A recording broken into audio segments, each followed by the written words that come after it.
In the 1930s, we had the greatest union organizing drive in the history of the United States. We never had anything like that before, and we've never had anything like that since. Millions of Americans who had never been in a trade union got together, joined the unions, because they believed it was their best chance to survive the worst depression capitalism had ever seen. The communist parties and the socialist parties and the CIO, led at that time by the mine workers leader, John L. Lewis, worked together. And they went to Mr. Roosevelt as president. You got to do something for us. Because those of us that are unionists are telling you we're suffering terribly and no one's helping us. Roosevelt was an astute politician.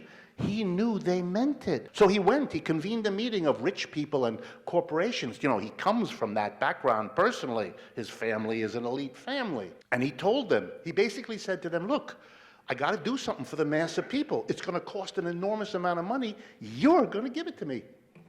Because if you don't, you're going to lose it all. He didn't win them all over, not by a long shot. He split the corporate leaders, and he split the rich. But he demanded something in exchange from the unions, the communists, and the socialists.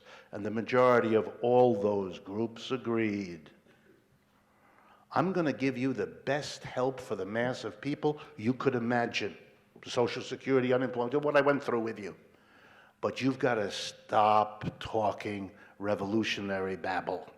That deal was struck, that deal was done. The masses got a program.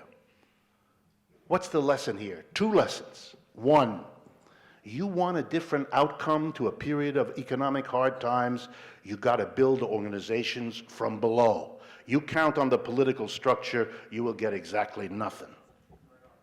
Okay, that's first lesson.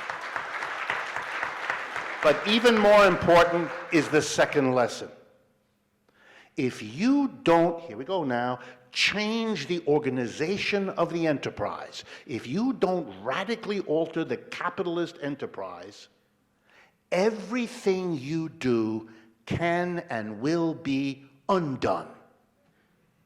See, what happened was you left in place the heads of all the corporations. You left in place the organization of the major shareholders, the board of directors, the whole apparatus. You left them in place. Which meant you left in place the people, the boards of directors and major shareholders, with every incentive to evade these rules and regulations. We need a new renaissance,